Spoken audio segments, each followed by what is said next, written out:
এই যে প্রথম কালী পূজাটা বাবা করেছিল কি জানো, আমার নিমাই পণ্ডিত নবদ্বীপে পাণ্ডিত্য অর্জন করেছিল, টোলে পড়াশোনা করেছিল। আর নিমাইয়ের একজন বন্ধু ছিল যার নাম কৃষ্ণানন্দ আগমবাগীশ। নিমাই আমাদের এই ধর্মগ্রন্থ নিয়ে পড়াশোনা করেছিল, আর এই কৃষ্ণানন্দ আগমবাগীশ তন্ত্র সাধনা করেছিল। কোথায়? কাশীধামে গিয়ে। আর কাশীধামে গিয়ে বাবা তন্ত্র সাধনা করে রাতের বেলা করে ওই কৃষ্ণানন্দ ঘুমায়, আর ঘুমের ঘরে মায়ের একটা প্রতিচ্ছবি চোখে ভেসে ওঠে। কিন্তু স্বপ্নে যেটা দেখে সেটা বাস্তবে দেখতে পায় না, মানে আসল রূপ কোনটা এইটা আমাদের জানতে হবে। মায়ের প্রকৃত রূপ কোনটা? অনেক রূপ আমরা দেখতে পাই, কিন্তু প্রকৃত রূপ মায়ের কোনটা? তো কৃষ্ণানন্দ আগমবাগীশ বাবা যেন দিশেহারা হয়ে যাচ্ছে। আমি স্বপ্নে এক দেখি আর আমি বাস্তবে এক দেখি, কোনটা ঠিক আর কোনটা ভুল বুঝতে পারছি না। একদিন ঘুমিয়ে আছে, আমার মা স্বপ্ন দিয়েছে, কৃষ্ণানন্দ কোনটা আসল আর কোনটা নকল তুই দিশেহারা হয়ে যাচ্ছিস, বুঝতে পারছিস না, যা চলে যা। কোথায়? নবদ্বীপে। সুরধনী গঙ্গা স্নান করবি, সুরধনী গঙ্গা স্নান করে ভোরের বেলা তুই ওই গঙ্গা স্নান করে শুদ্ধ হয়ে ওই ভিজা বসনে আসবি। তবে মা এখন তো নবদ্বীপে গেলে বাবা এখন বড় বড় অট্টালিকা হয়েছে, রাজপ্রাসাদ হয়েছে, কিন্তু যখনকার কথা বলছি তখন ছিল ঘন জঙ্গল, এত ঘর বাড়ি ছিল না। সুরধনীটা ছিল কিন্তু জঙ্গল ছিল, ঘোর জঙ্গল। তো কৃষ্ণানন্দ যেই না স্বপ্নটা পেয়েছে, ছুটে এসেছে বাবা কাশী থেকে একেবারে নবদ্বীপ। সুরধনী গঙ্গায় ঝাঁপ দিয়েছি, তখন অন্ধকার আছে, আর ভোরের বেলা স্নান করে সুরধনী গঙ্গা থেকে স্নান করে কৃষ্ণানন্দ ওই মনের আনন্দে মায়ের গান গাইতে গাইতে যাচ্ছে। কারণ তন্ত্র সাধনা করে তো শক্তি আরাধনা করে, মা ছাড়া কিছু জানে না। আর তখনকার দিনে একটা নিয়ম আছে, কি নিয়ম জানো মা? এখন যেমন আমরা গায়ে জামা পরি, তখনকার মায়েদের গায়ে জামা ছিল না, অনেকদিন আগে কারার কথা বলছি। তো তখনকার মায়েরা শুধু শাড়ি ব্যবহার করত। তো আর তখনকার মায়েরা দেখবেন ভোর ভোর উঠতো সংসারের কর্ম করতে, আর ওই যে গোবর গুলে ছড়া ঝাড় দিত না, ভোরের বেলা ছড়া ঝাড় ফেলতো। কি মা এখনো দাও গোবর গলা জল দাও? পাথর সেটিং করা ঘরে নাকি গোবর জল দেবে? তবু বলে যাই মা একটুখানি হলেও সদর দরজায় দিতে হয়। কেন? ওই গোবরেই তো মা লক্ষ্মী বাস করছে। হ্যাঁ, অনেক কথা বাবা শেষ হবে না সারা রাতে বলতে বলতে, যাই হোক ওদিকে যাব না। তো আজকে চেষ্টা করবেন মা একটুখানি হলেও বাটিতে গোবর গুলে একটু দরজায় ছড়া দেবে। কেন? তাহলে তোমার ঘরে লক্ষ্মী বর্তমান থাকবে। তো তখনকার দিনের মায়েরা ভোরবেলা উঠে দেখবে মা ওই গরুর কাজ সারতো, গোয়াল পরিষ্কার করতো, আবার গোময় নিয়ে ওই দেওয়ালে গোবর দিত, গোবর চাপড় দিত না, ভোর ভোরে এই মাগুলো করতো কাজগুলো। তো আজকের কৃষ্ণানন্দ ভোরের বেলা আসছে, আর মায়ের গুণ কীর্তন গাইতে গাইতে, আর ওই নবদ্বীপের একজন মা ভোরের বেলা দেওয়ালে গোবর চাপড় দিতে এসেছে, আর কৃষ্ণানন্দ ঠিক সেই সময় ওই রাস্তা দিয়ে আসছে। শ্যামা মাকে আমার কালো রে, শ্যামা মাকে আমার কালো, শ্যামা মাকে কালো রে, শ্যামা মাকে কালো, লোকে বলে কালী কালো, লোকে বলে কালো, আমার মনে তো বলে না কালো রে, শ্যামা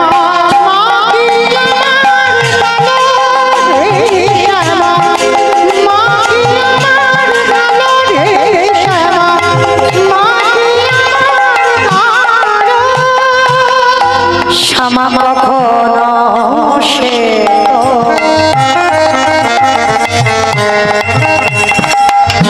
কখনো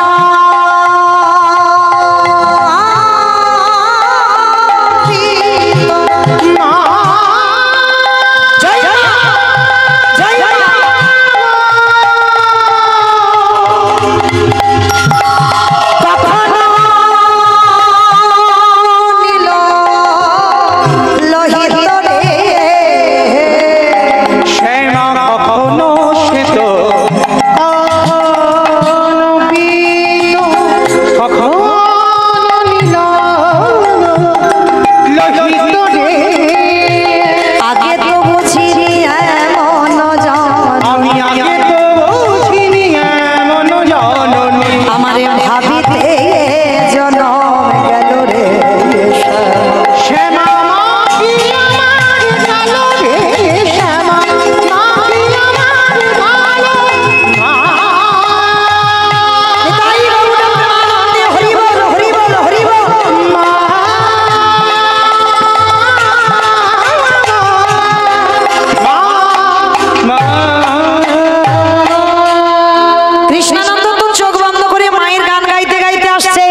সেই নবদ্বীপে সংসারী মা হাতে গোবরটা নিয়েছে, আর গোবরটা একটু কেটে, যারা দেওয়ালে গোবর দাও কিরকম করো মা, একটু কেটে নিয়ে আর গোবরটা তা সেই নবদ্বীপের মা একটুখানি গোবর কেটে নিয়ে বাবা সবে ওই দেওয়ালে আর সবে দিতে গেছে, আর মায়ের ওই বক্ষ থেকে আঁচলটা শাড়ি পড়েছিল তো শাড়িটা একেবারে খুলে গেছে। যেই না খুলে গেল কৃষ্ণানন্দ ওই সোজাসুজি আসছিল, হাতে আছে একটা গোবরের তাল, একটুখানি গোবর কেটে নিয়ে হাতটা তুলেছে, আর মায়ের পরনে কিছু না। ওই রূপটা দর্শন করে কৃষ্ণানন্দ বলে বলেন, এই তো মা, মা আমি পেয়েছি, এই তো যে স্বপ্নে আমি যে রূপ দেখতে পাই, এই তো সেই রূপ, এই তো। মনে মনে কৃষ্ণানন্দ ওই যে গোবরের তালটা একটা রক্ত বীজের মাথা করে দিল, হাতে ওই যে গোবরটা নিয়েছিল মনে মনে একটা ওষি বসিয়ে দিল, পরনে কিছু নাই। আর কৃষ্ণানন্দকে দেখে যখন ওই নারীর পরনে কিছু রইল না, জিহ্বাটা বাহির করে সবার প্রথম কৃষ্ণানন্দ আগম বাগীশ দর্শন করলো, আর দর্শন করে ছুটে গেল নবদ্বীপে পোড়া মাতলা। অনেক ভক্তরা গেছে নবদ্বীপে পোড়া মাতলা দর্শন করেছে। সবার প্রথম এই কৃষ্ণানন্দ আগম বাগীশ ওই মায়ের মূর্তি তৈরি করে ওই পোড়া মাতলাইতে প্রতিষ্ঠিত করে এই কৃষ্ণানন্দ প্রথম মায়ের দিগম্বর মানে পরনে কিছু ছিল না, ওইটা হলো মায়ের প্রকৃত রূপ, ওই রূপ ওই কৃষ্ণানন্দ প্রথম পূজা করেছিল। নিতাই গৌর প্রেমানন্দে হরি বল, হরি বল, হরি বল। আমার কোথায় ছিলাম? বেশ, হরি বল। তাহলে ভগবান সূচি অসুচি বিচার করে না। এইবার ছেলেটা যেই না মরতে গেল, ভগবান মনে ছেলেটাকে বাঁচাতে হবে, ভগবান একটা পাখি হয়ে বলে গেল, এই শোন, তোকে মথুরায় কেউ দিল না, সোজা বৃন্দাবন চলে যা, বৃন্দাবন গেলেই চাল ডাল পেয়ে যাবে। আর যেই না বাবা বৃন্দাবন গেছে, সঙ্গে সঙ্গে বাবা মা পূর্ণমাসী চাল ডাল আলু সবজি যা যা দরকার পুডলিতে বেঁধে দিয়েছে। মনে আনন্দ, এলেই অতিথি সেবা হবে। অত সোজা নয়, এখনো ঘষে মেজে নেওয়ার বাকি আছে। ভগবান ভক্তকে পরীক্ষা করবে বলে মনে মনে ভাবছে, প্রথম পরীক্ষাটা তোর লোকের কাছে মার খাইয়ে করেছে, এইবার দ্বিতীয় পরীক্ষাটা ভগবান ওই যমুনা থেকে যাতে ছেলে আসতে না পারে তার জন্য কুর্ম হয়ে জলের তলায় বসে আছে। আমার কুর্ম মানে কি গো? কুমড়ো, কুমড়ো, কুমির, কচ্ছপ। কোনটা, কচ্ছপ কুমির না কুমড়ো? কচ্ছপ, কুমির নয়, কচ্ছপ। ভগবান সত্যযুগে কচ্ছপ হয়েছিল। ভগবানের তো 10টা অবতার, সত্যযুগে খালি 5টা, মৎস্য, কুর্ম, বারাহ, নৃসিংহ, বামন সত্যযুগে। ত্রেতা যুগে 2টো রাম, একটা ভৃগু বংশী যমদগ্নি রৌরসী মা রেণুকার গর্ভে জন্ম নিল ভৃগুরাম বা পরশুরাম, আর একটা ক্ষত্রিয় কুলের রাজা দশরথী রৌরসী মা কৌশল্যার ঘরে জন্ম নিল দাশরথী রাম বা সীতাপতি রাম, আর একটা বলরাম অবতার, আর একটা হয়ে গেছে বাবা বুদ্ধ অবতার, আর একটা শুধু বাকি আছে। 9টা কমপ্লিট করেছে ভগবান, আর একটা বাকি আছে যেটা হবে কল্কি অবতার।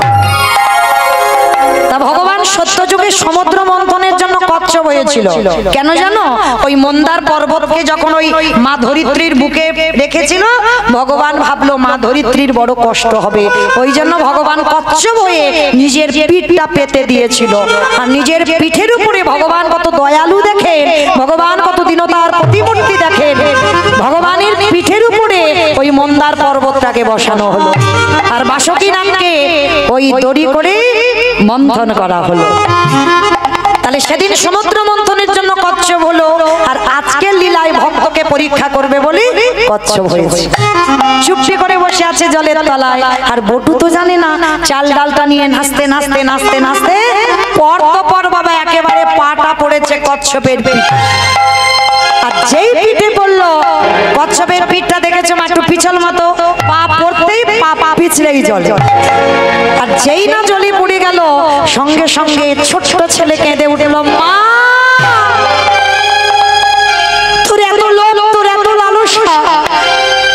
আমার অতিথি সেবার চাল ডালটাকে খেয়ে নিলি, ঠিক আছে আমার জীবনটা এবার তোকে খেতে হবে। এতই যখন তোর লোভ, এতই যখন তোর লালসা, এতই যখন তোর খিদে, এবার আমার জীবনটাকে তুই খা। যেই না বাবা ছেলেটা মরবার চিন্তা ভাবনা নিয়েছে, ভগবান ওদিকে বলে হায় হায় হায়, ও যদি মরে যায় আমাকে তো কেউ ভগবান বলবে না। মানে ভগবান কিরম বদমাশ দেখো, একবার করে ভক্তকে জব্দে ফেলছে আর একবার করে বাঁচাচ্ছে। কি করে বাঁচাই, কি করে বাঁচাই, কি হ্যাঁ হ্যাঁ হয়েছে। ওরই বাবাকে ডেকেছে, মনিবা তুমি কেমন বাবা? ছেলেটা সেই যে গেল এখনো ফিরছে না, তুমি বাবা হয়ে খোঁজ খবর নেবে না? যেই না বলা, বাবা মনে মনে ভাবছে তাই তো, এত তো দেরি হবার কথা নয়, দাঁড়াও দেখি তো ছেলেটা কোথায় গেছে। তাড়াতাড়ি করে বাবা ছেলেটাকে খুঁজবার জন্য ওই যমুনার ঘাটে এসেছে, আর দেখে না ছেলে ততক্ষণে গলা পর্যন্ত জলে নেমে গেছে। মানে আর একটু যদি পা পিছলাই ছেলেটা জলে ডুবে যাবে। আর বাবা পিছনে গিয়ে ডাক দিয়েছে, এই খোকা আগে শিগগিরই ওঠ, সর্বনাশ সাঁতার জানিস না তুই, জলে নেমেছিস কেন? আগে ওঠ বলছি। মারা হলো না, কারণ মা যত মরি মরি করো না কেন, মরাটা সোজা নয়। সোজা মরাটা কি গো, মরি বললে মরা হবে? বিষ খেলে হয়ে যাবে, বিষ খেলে। কিরকম কথা? ওমা আবার ঘাস মারা বিষ খাবে? ওমা হবে, মরা হবে?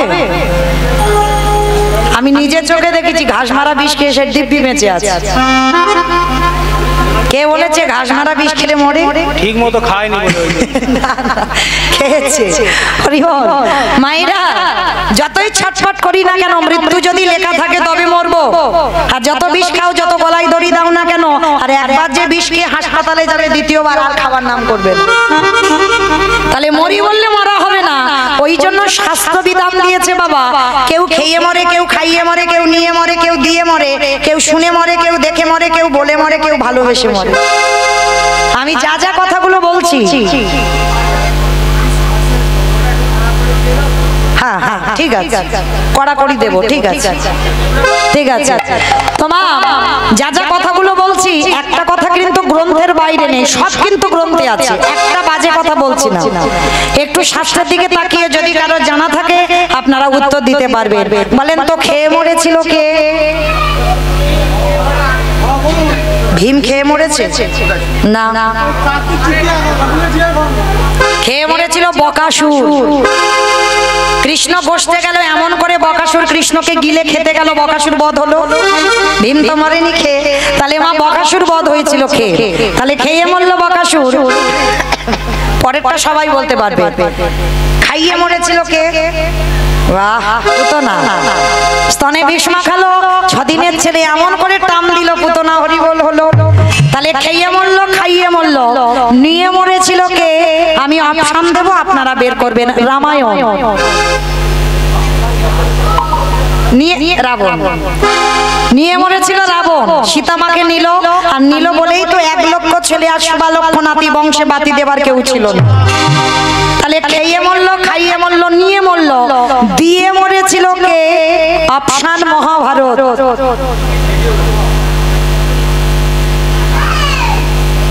বলো, একটু ভাবতে হবে, আমি শুধু একা ভাববো?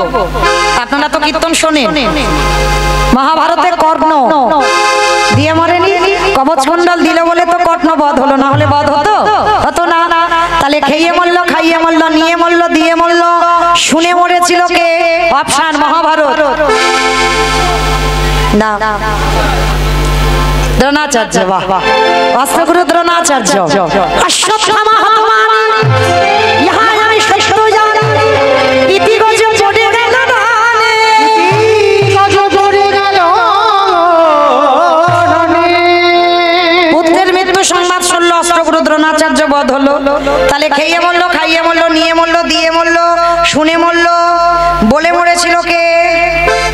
দক্ষ রাজার 7টা মেয়ে ছিল, 7টা মেয়ের মধ্যে একটা মেয়ে ছিল সতী, দক্ষ যজ্ঞ হয়েছিল বাবা। সব জামাইকে বলেছিল, আর বাবা শিবকে বলে। তা সতী যখন যেতে যাবে বাবা ভোলানাথ বলছে, সতী তোমার বাবা সব মেয়েদের বলেছে, তোমাকে তো বলেনি, তুমি বিনা নিমন্ত্রণে যেও না অপমানিত হতে। সতী বলেছিল, দেখো ওটা আমার বাপের বাড়ি, আমার ব্যাপার আমি বুঝে নেব। সতী বিনা নিমন্ত্রণে গেল, গিয়ে বাবা দেখছে সব জামাই বাবুরা বসে আছে, নিজের স্বামী আসে। তখন বাবা দক্ষকে প্রশ্ন করেছিল, পিতা তুমি সব জামাইকে বললে, তুমি আমার স্বামীটাকে কেন বললে না? বলে বলবো না। কেন বলবে না? বলে তোর স্বামীকে বললে ও তো ভূত ভেদনীন নিয়ে আসবে, আর যদি আসে তোমার যোগ্যতা ভণ্ড হয়ে যাবে, ওই জন্য তোর স্বামীকে বলা যাবে না। আর এই কথাটা যখনই শুনেছিল সতী বলেছিল, আমি সতী নারী প্রতিনিন্দা যখন শুনলাম, এই মুহূর্তে পিতা তোমার চোখের সামনে দাঁড়িয়ে আমি আমার দেহ ত্যাগ করব বলেই দেহ ত্যাগ করে দিল। তাহলে খেয়ে মরলো, খাইয়ে মরলো, নিয়ে মরলো, দিয়ে মরলো, শুনে মরলো, বলে মরলো, দেখে মরেছিল কে? এটাও হবে বাবা, ভীষ্ম দেখে মরেছিল, কৃষ্ণ রূপ দেখলো, আর একজন বাবা দেখে মরেছিল কে? হিরণ্যকশিপু। ভেবে দেখেন, প্রহ্লাদকে বলেছিল, প্রহ্লাদ তোর হরি কোথায় থাকে? বলে যেদিকে তাকাবো আমার হরিময় জগৎ। এই ফটিক স্তম্ভে তোর হরি আছে? বলে আছে। আর হাত খুললো ফটিক স্তম্ভে, আর বাইর হলো দেহটা মানুষ আর মুখটা পশু। কোন ঠাকুর? গণেশ ঠাকুর। গণেশ ঠাকুর নাকি? দেখেছো কোনদিন সেই সন্ধ্যে 8টা থেকে একটা উত্তর ঠিক দিল? নৃসিংহদেব। তাহলে বাবা ওই রূপটা যখন ধরলো আর হিরণ্যকশিপুরকে মারবার জন্য উদ্যত হলো, হিরণ্যকশিপুর খিলখিল করে হেসেছিল, মূর্খ ভগবান, পারবে না আমাকে মারতে। বলে কেন? বলে আমাকে তো ব্রহ্মা আশীর্বাদ দিয়ে রেখেছে, আমাকে নারীতে মারবে না, পুরুষে মারবে না, পশুতে মারবে না। ভগবান বলে আমি মূর্খ নয়, মূর্খটা তুই। ওই জন্য তো তোর জন্য আমার এই রূপটা ধরা। আমি নারী নয়, আমি পুরুষ নয়, আমি পশুও নয়। তোদের দুই ভাইয়ের জন্য আমার দুটো অবতার, হিরণ্যাক্ষকে মারবার জন্য ভগবানের বরাহ রূপ, আর হিরণ্যকশিপুকে মারবার জন্য ভগবানের নৃসিংহ রূপ। ভগবান কত বড় ভক্ত ছিল এরা দু ভাই, দেখো ভগবানের দুটো অবতার করে টেনে এনেছে। হরি বল। শুধু বাইরে দেখে বিচার করলে হবে না। তাহলে মা যেই না আমার ভগবান সিংহদেব শূন্যে তুলে নিয়েছি, হিরণ্যকশিপু হাসছে, তবু তুমি মারতে পারবে না। কেন? আমি জলে মরবো না, স্থলে মরবো না, অন্তরিক্ষে মরবো না। বলে মূর্খ, আমি তোকে জলেও মারবো না, স্থলেও মারবো না, অন্তরিক্ষে মারবো না, আমি মারবো তোকে ভগবানের উরুদেশ। পদ হয়েছিল, যেই না উরুদেশে নিয়েছে হিরণ্যকশিপুর, তবু হেসে বলছে তবু মারতে পারবে না। বলে কেন? বলে আমি তো ঘরে মরবো না, বাইরে মরবো না। বলে আমি তোকে ঘরেও মারবো না, বাইরে মারবো না, তাহলে মারবে কোথায়? বলে তোর ঘরের চৌকাঠের উপরে দাঁড়িয়ে। ঘরের চৌকাঠের উপরে দাঁড়িয়ে বধ হয়েছিল। তাই হিরণ্যকশিপু বলছে তবু তুমি মারতে পারবে না। কেন?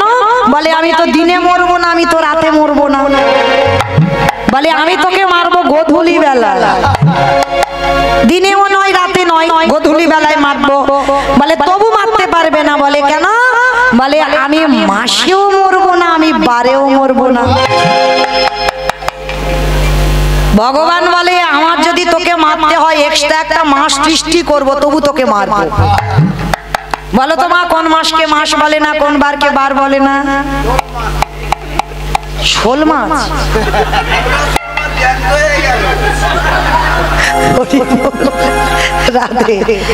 কোন মাসকে বলো? মাস বলে না, বার বলে না, পুরুষোত্তম মাস।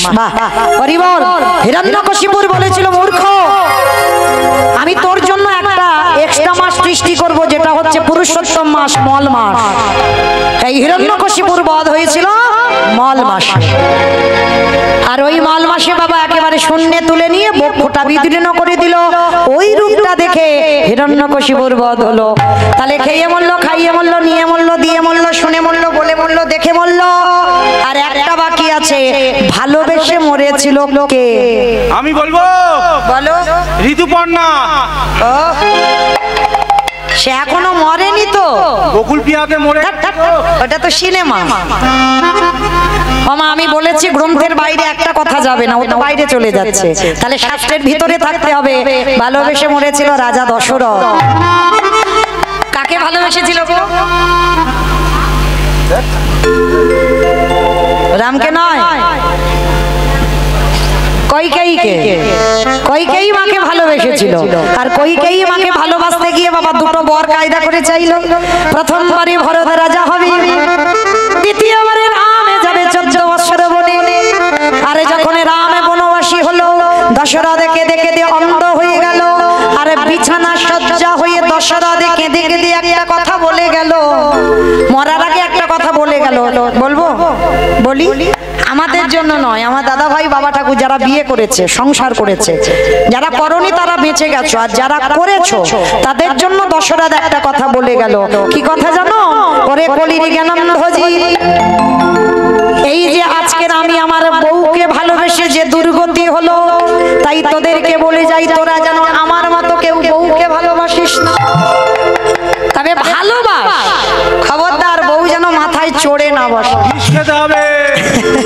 আর যাদের যাদের বউ মাথায় চড়ে বসবে, মনে রেখো তাদের দশা আমার মতো হবে। ওরাই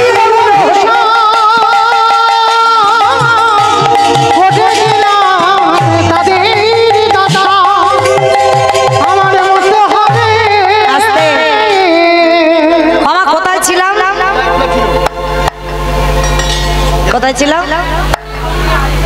বাহ, যমুনাতে। হরি বল। বেশ, মানে খুব মন দিয়ে শুনছে। বেশ, আর বেশিক্ষণ জ্বালাবো না।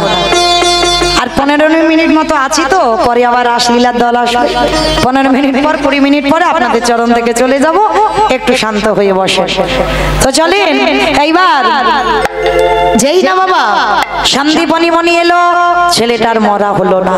আর যেই না ছেলেটাকে ডেকেছে, ছেলেটা এসে বলছে, বাবা আমি যা পেয়েছিলাম সব যমুনার জলে ডুবে গেছে।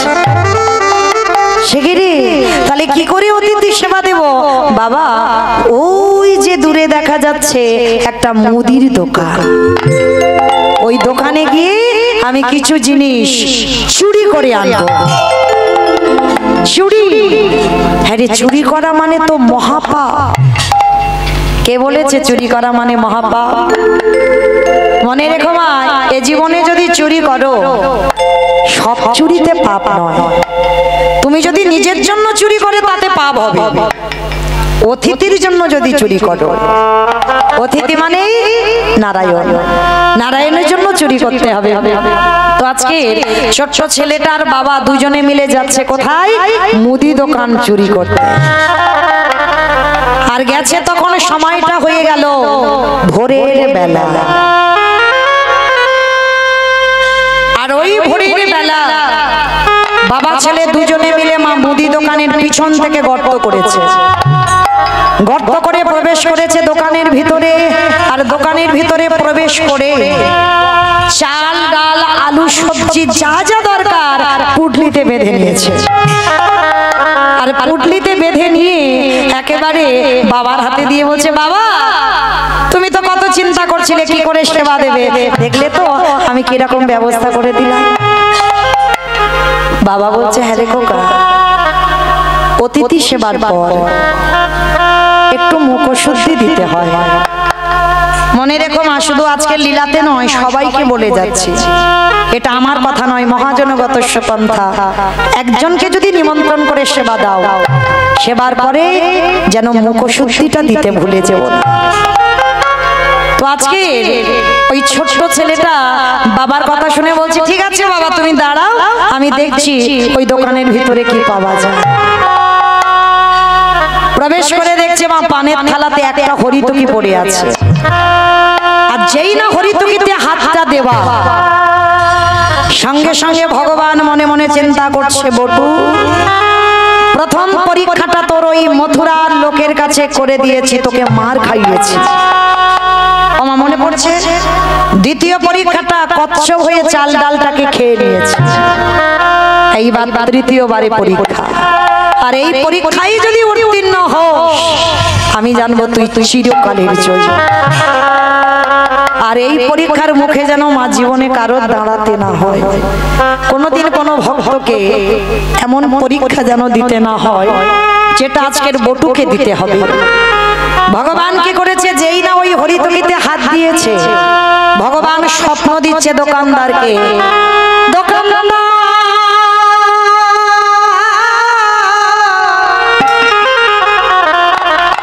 তুমি মনে করে কালে নিদ্রায় ঘুমায় না, চেয়ে দেখো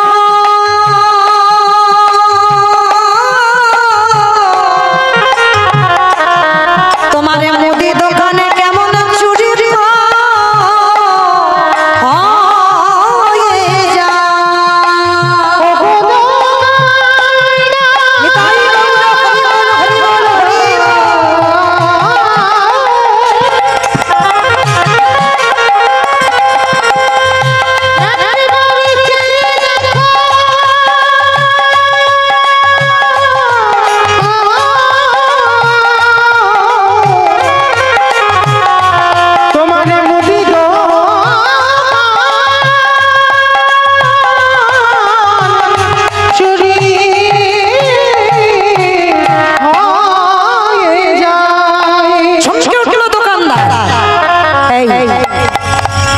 স্বপ্ন সত্যি হয়।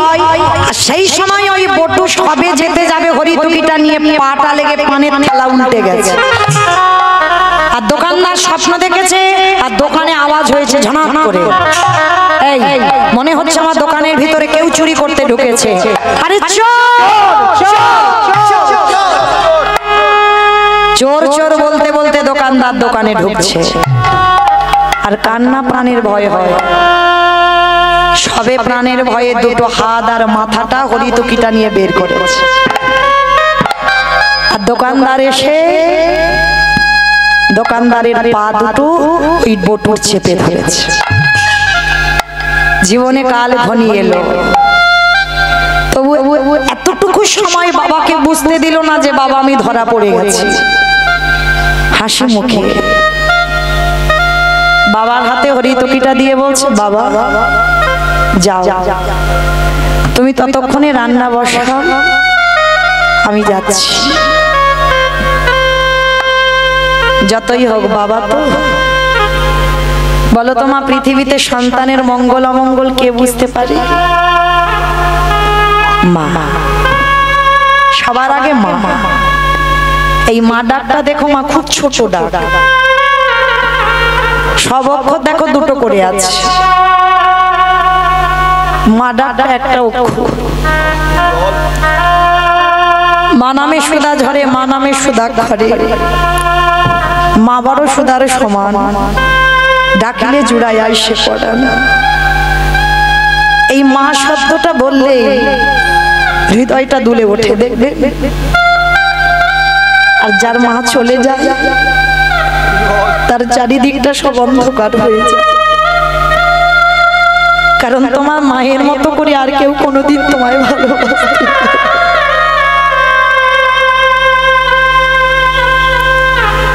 যে যতই বলুক না কেন আমি তোমায় ভালোবাসি, তোমার মার মতো করে কেউ বেশি পারবে না।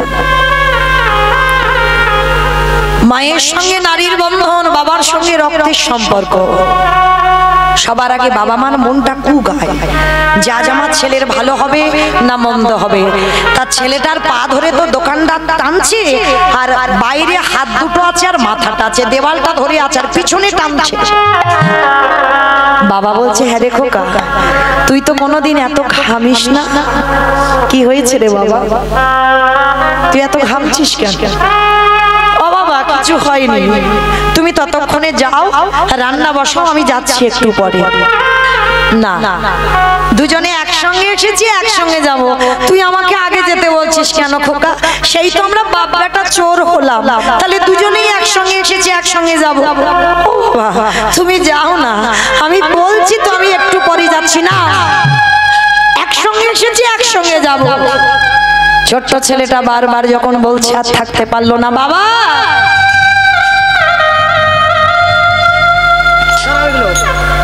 আর মনে হয় তোমার সঙ্গে আমার যাওয়া হবে না। কেন কেন তুই আমার সঙ্গে যাবি না? কার সঙ্গে যাবি? যাবো কি করে? এরা যেভাবে আমার দোকানের ভিতরে পা ধরে টানছে, কখন বলতে কখন ওরা আমাকে দোকানের ভিতরে টেনে নেবে। খোকা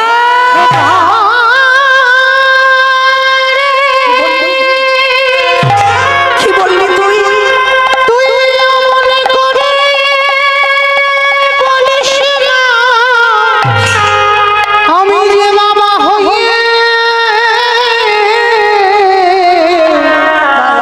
শহীদে পারিব না। বারবার আমি তোকে নিষেধ করেছিলাম তুই পারবি না চুরি করতে, তুই ধরা পড়বি, আর সেইটাই হলো। সকাল হলে সবাই বলবে তুই চোর, আমি চোরের বাবা। এই বদনাম আমি নিতে পারবো না। তার থেকে আমি আমার জীবনটা যমুনার জলে ত্যাগ করব না। বাবা না, অন্যায় আমি করেছি, দোষ আমি করেছি, শাস্তিটাও আমি পাবো। শোনো বাবা, কাল সকালে যাতে কেউ বুঝতে না পারে আমি চোর, তুমি আমার বাবা, তার বিনিময়ে তুমি একটা কাজ করবে। বল বাবা বল। কিন্তু আমি চোরের বাবা হব না। বল কি করতে হবে? শোনো বাবা, কাল সকালে যাতে কেউ জানতে না পারে আমি চোর, তুমি বাবা, তার বিনিময়ে ওই যে অস্ত্রটা দিয়ে তুমি গর্ত করেছো, ওই অস্ত্রটা হাতে তুলে নাও। আর অস্ত্রটা তুলে নিয়ে তুমি আমার মস্তকটাকে ছেদন করে নিয়ে পালিয়ে যাও। চুপ চুপ চুপ। ছোট মুখে যেটা এলো বলে দিবি।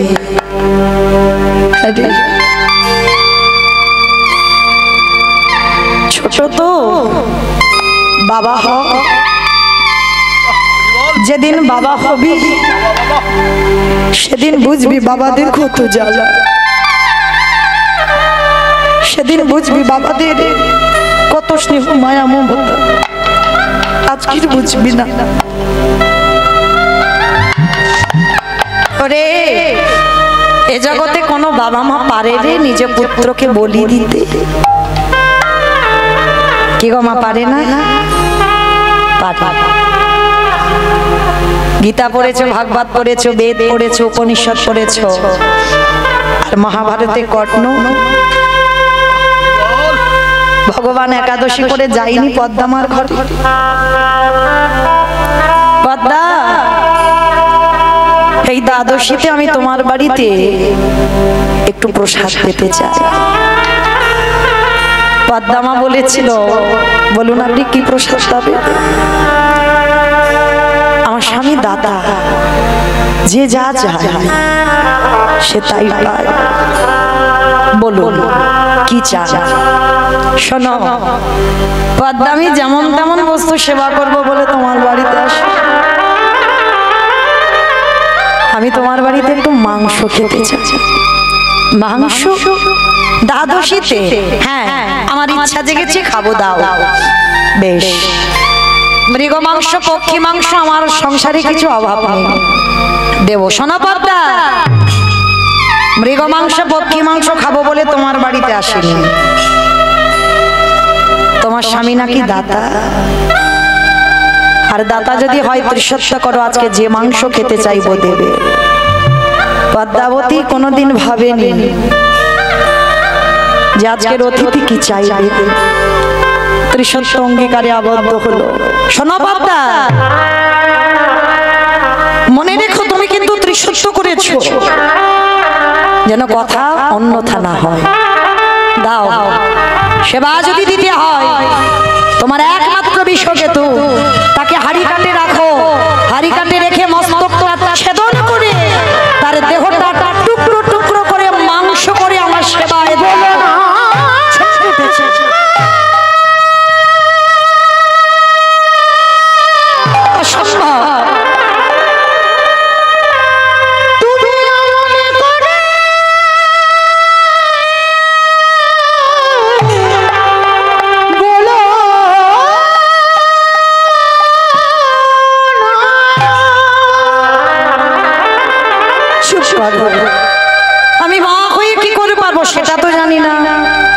তুমি তো ত্রিসত্য অঙ্গীকারে আবদ্ধ, দিতেই তোমাকে হবে। বলো মা, কোনো মা পারে? পদ্মাবতী বলেছিল, বেশ, যে ছেলে বলি হবে একবার তার কাছে যাই। বিশ্বকেতু হরিনামের খেলা ছাড়া আর কিছু জানে না, সারাদিন হরিনাম করে গো মা। পারলাম না। আমাদের ছেলেদের কত কিছু খেলা, আর বিশ্বকেতুর একটাই খেলা, হরিনামের খেলা। বন্ধুদের সঙ্গে খেলা করছে, মা গিয়ে দাঁড়িয়েছে, আর বিশ্ব খেলতে খেলতে ছুটে এসেছে। মা, মার গলা জড়িয়ে ধরেছ। মামা, তোমার চোখে জল, তুমি কি আমার জন্য কষ্ট পেয়েছো? আমি কি কোনো অন্যায় করেছি তুমি আমার জন্য কাঁদছো? বিশ্ব নিজের কাপড় দিয়ে মার চোখের জলটা মুছি।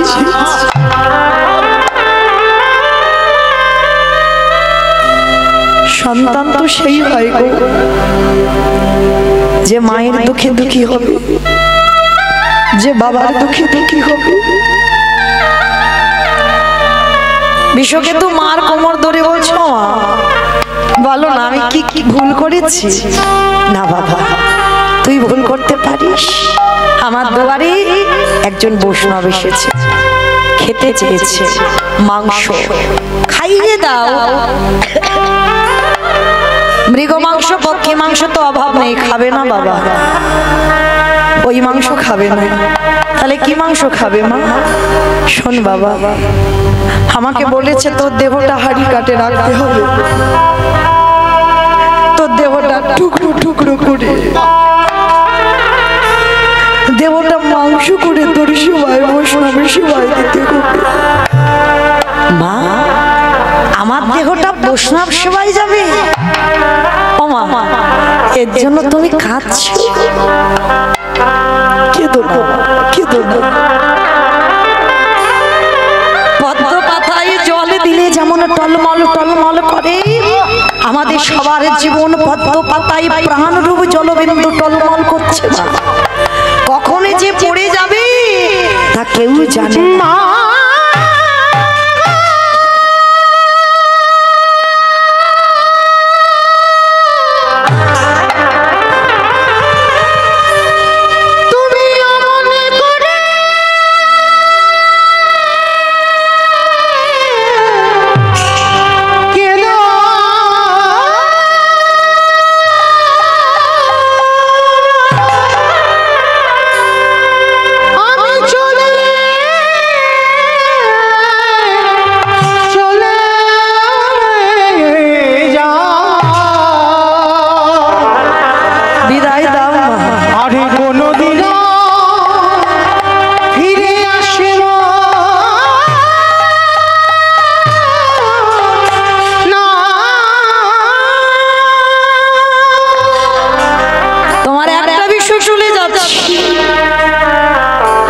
বন্ধুদের রেখে গেলাম, তারাই তোমায় মা বলে ডাকবে। আমার জীবন নদী আসি বন্ধু নাইয়া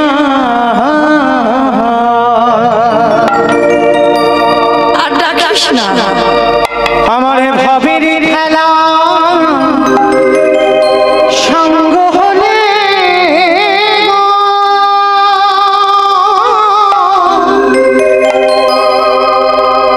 দিও পার করিয়া আমার জীবন নদী।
সেই পুত্রকে বাবা মা বলি দিয়ে মাথাটা রেখে দিয়ে দেহটা মাংস করে বৈষ্ণবের চরণ। বৈষ্ণব বলেছিল পদ্মা, ছেলের দেহটা মাংস করলে কই ছেলের মাথা দিয়ে অম্বল করলে না? পারবে কোনো মা? পদ্মা মা করেছি। ধারালো অস্ত্র দিয়ে চোখ নাক মুখ টুকরো টুকরো করে বৈষ্ণব সেবায় অম্বল করে। কিন্তু পরক্ষণে বাবা সেই মরা ছেলে, সেই মাংস করা ছেলে আবার মা বলে ডেকে কোলে এসে বসে। মনে রেখো, তুমি যদি ভগবানের চরণে সব দিয়ে দাও, শেষের দিনে ভগবান তোমার পরিপূর্ণ করে দিবে।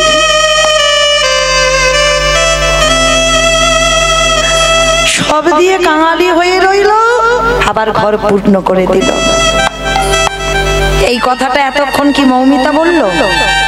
না, আজকে ছোট্ট ছেলে বটু বলছে হতেও তো পারে বাবা, তোমার ঘরে যে 4 জন বসে আছে হয়তো তোমার আরাধ্য দেবতা।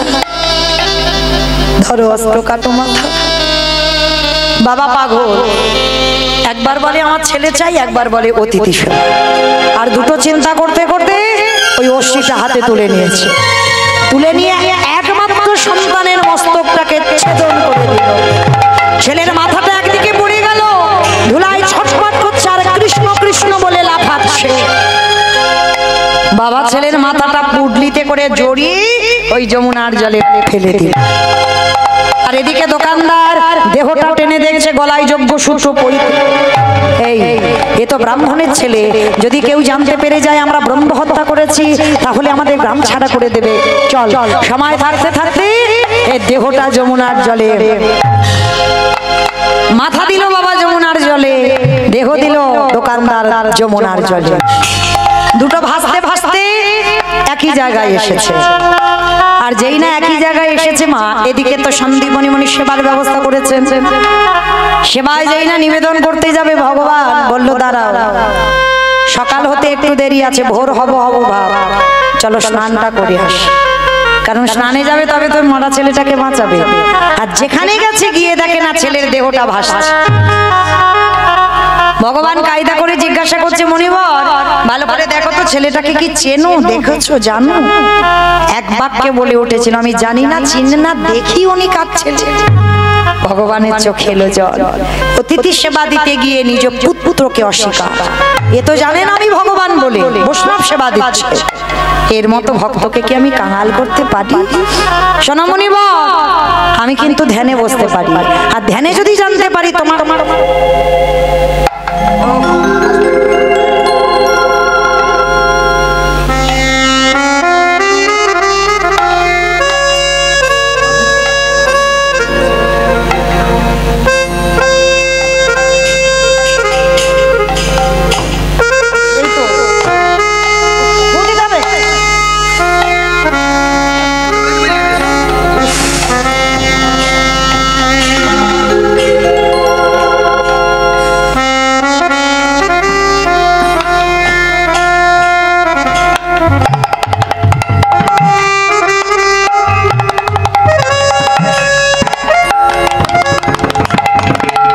যেই না বাবা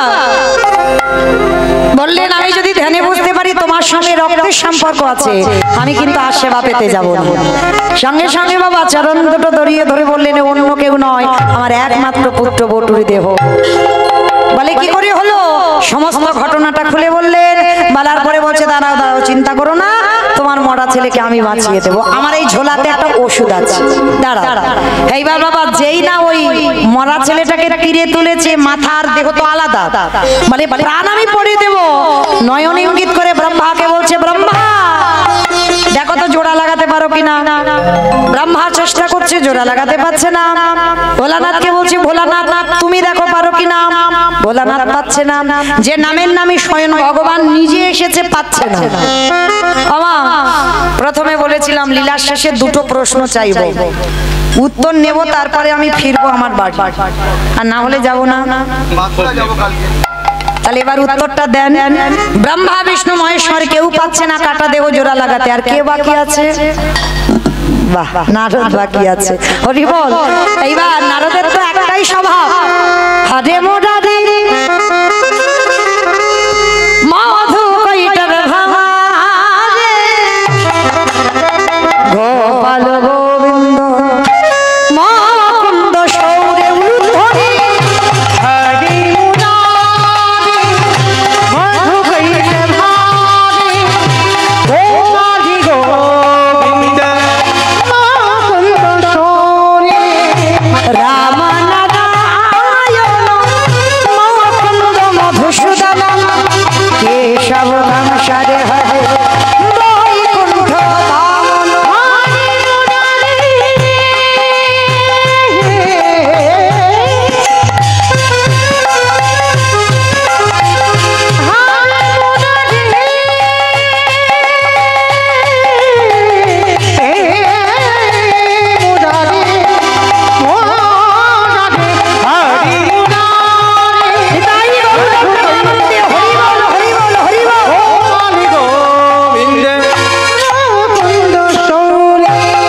নারায়ণ নারায়ণ নাম। এক হাতে দেহ আর এক হাতে মাথাটা নিয়ে যেই না এক জায়গা করেছে, আঠার মতো দুটো আটকে গেছে। ও ঠাকুর, এইটা কি করে হলো? তোমরা তিনজনে জোড়া লাগাতে গেলে লাগলো না, আর আমি ঠেকাতেই জোড়া লেগে গেল, এটা কি করে হলো? বলে নারদ, মনে করে দেখো ত্রেতা যুগের কথা, যেদিন ওই সীতামাকে উদ্ধার করব বলে হনুমানের দল আর ভল্লুকের দল সাগরে সেতু নির্মাণ করছিল।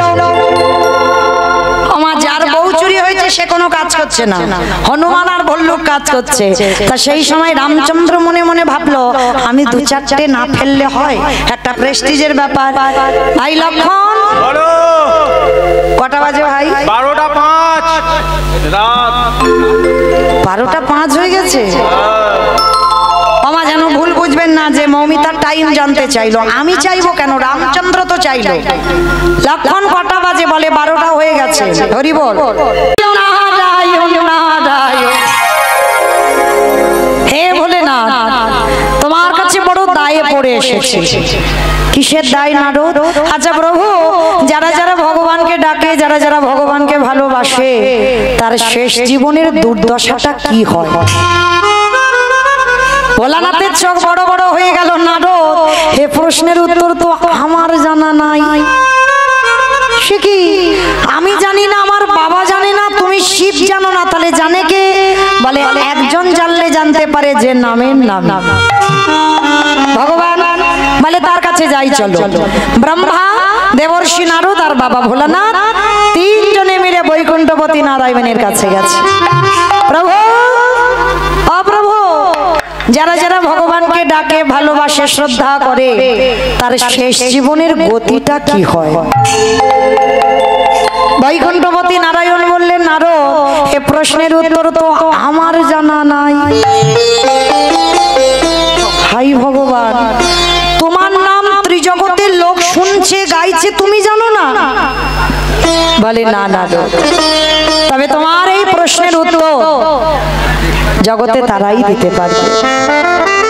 ও ঠাকুর, ওইটা তো জানবো বলে এসেছি, কারা দেবে ঠাকুর? শোনো, যারাই আমার নামে ভালোবাসে, যারাই আমার নামে বদলে উচ্চারণ করে, যারা আমার নামে বদনে উচ্চারণ করে, যারা নয়ন চলে কৃষ্ণ তোমার হলামে বলে কাঁদে,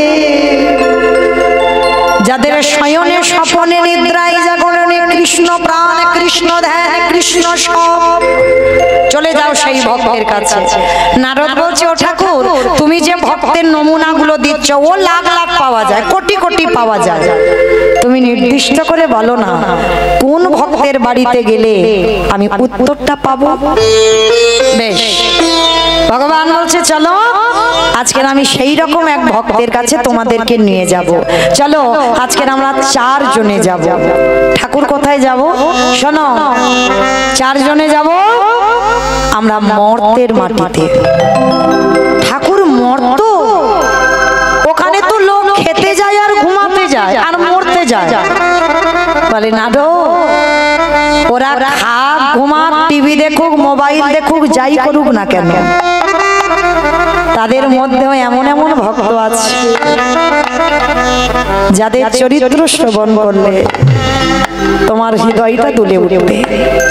ঠিক আছে ঠাকুর, তাহলে চলো আমরা চারজনে যাই। চারজনে বৈষ্ণব সেজেছে, কারণ মা ভগবান হঠাৎ যদি এখানে দুম করে দাঁড়ায়, দেখবার নয়ন আছে আমাদের সবার, কেউ কানা হব, কেউ খোড়া হব, কেউ বোবা হয়ে যাব। ওই জন্য ভগবান সবসময় ছদ্মবেশে আসে। ভগবান নিজ রূপে কোনোদিন আসবে না, আর তুমি সেরূপ কোনোদিন দেখতে পাবে। আজকের ভগবান ব্রহ্মা বিষ্ণু মহেশ্বর আর নারদ চারজনে বৈষ্ণব রূপ ধরে সন্দীপনী মনির দরজায় এসেছে। আর যেই না দরজায় এসেছে, আর এই সন্দীপনী মনি থাকেন কোথায়? মথুরা জেলার অন্তর্গতে অবন্তিনগর গ্রাম। আর এই অবন্তিনগর গ্রামে ভগবানের পরম ভক্ত বাস করে, যার নাম হলো সন্দীপনী মনি। এই সন্দীপনী মনি বাবা কৃষ্ণ বলরাম সুদামা এরা সবাই পড়াশোনা করে বড় হয়েছে, বিদ্যাভ্যাস করেছিলেন সন্দীপনী মনির আশ্রমে। তা ভগবান আজকের গুরুদেবকে পরীক্ষা করছে। কিরকম পরীক্ষা দেখেন মা, এইরকম পরীক্ষা যেন কোনো ভক্তের জীবনে না হয়। একটু মন দিয়ে শুনবেন, কত বড় পরীক্ষার মুখে দাঁড় করিয়েছিল ভক্তকে। এই সন্দীপনী মনি প্রতিদিন মা ব্রহ্ম মুহূর্ত, ব্রহ্ম মুহূর্ত কাকে বলে? সূর্য উদয়ের 1 ঘন্টা 36 মিনিট আগে। কি গো মায়েরা, নিয়ম সেবা তো চলছে, দামোদর মাস। ওঠো তো ভোরের বেলা, পরিক্রমায় যাও, আর ভগবানের চরণে দীপদান করছো তো নাকি? কতজন করছেন একবার হাতটা তোলেন দেখি। বাবা, অনেক ভক্ত দীপদান দিচ্ছেন। তো যারা দিচ্ছেন না, তাদের চরণ ধরে বলি, কৃপা করে কৃষ্ণ সেবার জন্য দেহ, যে ভগবান এত সুন্দর হাত দিল, পা দিল, দুটো কর্ণ দিল, দুটো চোখ দিল, বদন দিল, তাহলে কিসের জন্য? কিসের জন্য আপনারা এখনো নীরব হয়ে আছেন, শুধু মায়ামোহ সংসারে পড়ে? কৃষ্ণ ভজিবার তরে সংসারে আইল, মিশে মায়ায় বদ্ধ হয়ে বৃক্ষ সম হইল। কৃষ্ণ ভজব বলে এলাম, কিন্তু না ভজে আমরা সবাই মায়ার দাস হয়ে যাচ্ছি। তাই সন্দীপনী মনির জীবন চরিত্রটা একটু শ্রবণ করে দেখে। প্রত্যেক দিন এই সন্দীপনী মনি ভোরের বেলা যাই যমুনায় স্নান করতে, আর যমুনায় স্নান করে মা ভিজে কাপড়ে দরজার ধারে বসে কাঁদে। কেন কাঁদে জানো? এই ভগবানের গুরুদেবের একটা সংকল্প ছিল। কি সংকল্প? যেমন বাবা আমরা অনেকেই 1 মাস ব্রত সংকল্প করেছি, আমরা হবিষণ্ণ পাই, ফলাহার করি, এগুলো ব্রত, মানে সংকল্প করা হয়েছে ব্রতটা শুরু করার আগে। তা সন্দীপনী মনির জীবনে যতদিন বাঁচবে তার একটাই সংকল্প। কি সংকল্প? না, প্রতিদিন ওই ব্রহ্ম মুহূর্তে স্নান করে সবার আগে আমি একটা অতিথি সেবা দেব। অতিথি সেবা দেওয়ার পরে মাধুকুরি করে এনে আমি আমার ভগবানকে ভোগ লাগাবো, তারপরে আমি সেই প্রসাদই পাবো। আর যেদিন অতিথি সেবা না হয় সেদিন আমার ভগবানকেও সেবা দেয় না, আর সেদিন নিজেও সেবা পায়। তা আজকের আমার ভক্ত ওই দরজার ধারে ভিজে কাপড়ে বসে বসে কাঁদছে, দয়াময় আমার দুয়ারে একটা অতিথি পাঠাও। ভগবান কৃপা করে সকালবেলা 3 জন বৈষ্ণব পাঠিয়েছে, আর বৈষ্ণব সেবা দিয়ে ভিক্ষা করে যা কিছু জোগাড় করেছে আমার ভগবানের চরণে নিয়েছে। আমার ভগবানের চরণে গিয়ে জানাচ্ছে, দয়াময় সেই ছোটবেলা থেকে তোমায় ভালোবাসছি, যেদিন থেকে আমার জ্ঞান হয়েছে সেদিন থেকে আমি তোমার চরণে দেহ মন প্রাণ অর্পণ করেছি। তোমায় ডাকতে ডাকতে আজ আমার নিজের যাবার সময় হলো। দন্ত পড়ে গেল, কেশ পাক ধরলো, শরীরের চামড়া লাল হলো। কি পারো না? একবার কৃপা করে আমায় দেখা দিতে। দয়াময়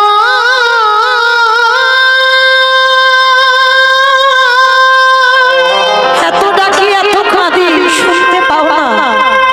দেখা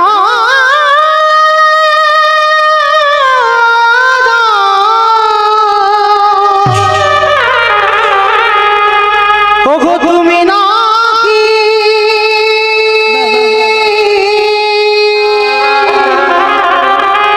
করুণা করুণা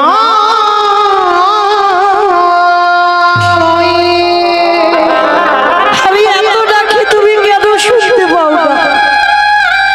আমি এত কাঁদি তুমি আমার ডাকি কেন শুনতে পাও আমি না? কোথায় গেলে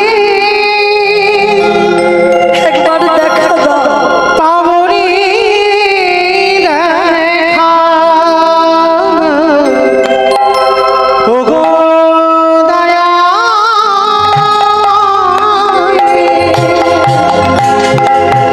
আমি কোথায়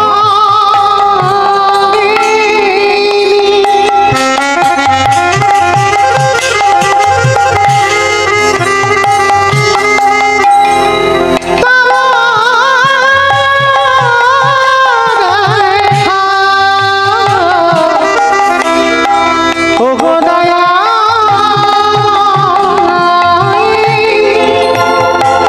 নয়নে জানে বলো না ঠাকুর।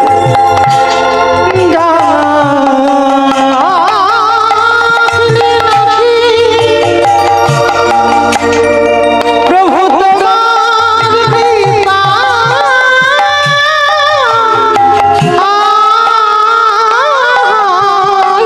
কোথায় গেলি নিতাই গৌর প্রেমানন্দে হরি বল হরি বল হরি বল।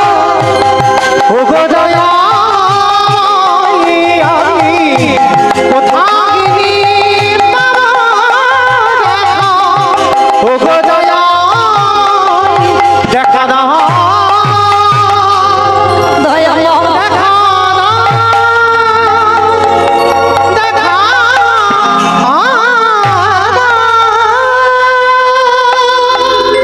নয়ন জলে বুক ভাসিয়ে কাঁদছে সন্দীপনী মনি। আর ঠিক সেই সময় ভগবান অতিথি রূপে দরজায় এসে ডাকছে মুনিব।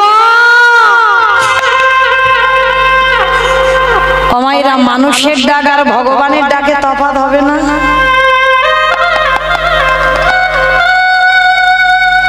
ভগবান যদি কাউকে কোনোদিন ডাকে সে ডাকটা অন্যদের ডাকের থেকে একটু আলাদা। আর সেই ডাক যদি কোনোদিন তুমি শুনতে পাও,